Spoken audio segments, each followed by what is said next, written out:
Adam, how did you happen to know Leonard Lauder? I've worked at the Whitney Museum for many years, and first as a curator, and Leonard was the kind of person who spoke to everybody in the museum, not just the director, not just the curators, but the guards and the docents, and he was a people person. Wow. And when you became director of the museum? Yes, Leonard was one of the people who hired me for the Whitney,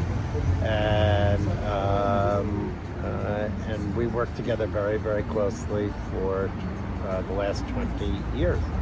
And it was important for the change of location of the museum?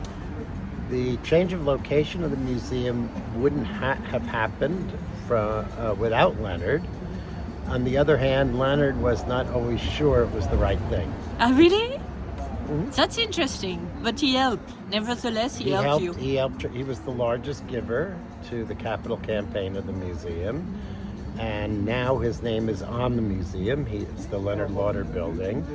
But in the beginning, he wasn't sure that moving downtown was the best idea, but he did support it, and in the end, he accepted that it was the best thing for the museum. Wow. So he was quite open-minded and generous. He was very generous and mostly open-minded. And he would appreciate that. And how did you probably knew his collection, his private collection. Well,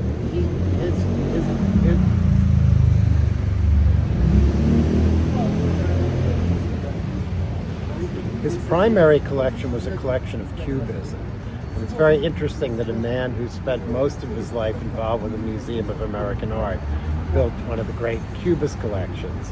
And I'm not the one to evaluate the Cubist collection because that's not my specialty, but the entire collection was donated to the Metropolitan Museum. And it was the largest gift of art in the history of the Metropolitan Museum and considered one of the finest collections of Cubism in private hands. To explain that someone so involved in American art, as he was for so many years, didn't buy really American art, or just some Agnes Martin? No, he did buy some American art for himself, but I think, it's a very interesting question because it's not an obvious answer. Because he did love American art, and he spent more time involved with the Whitney than any other museum, and was much more deeply involved with the Whitney than the Metropolitan Museum.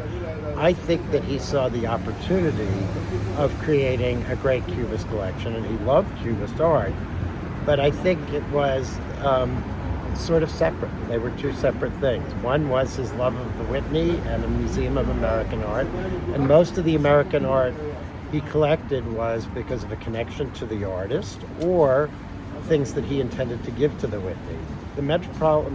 The collection of the Cubism was really for his delectation, for him to really enjoy when he would go home.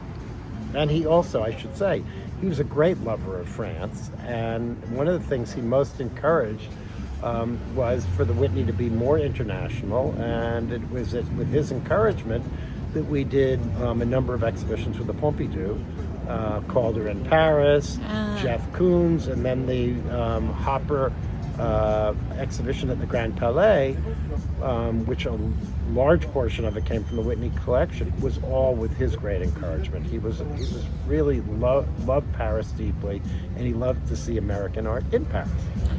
Merci. So yeah.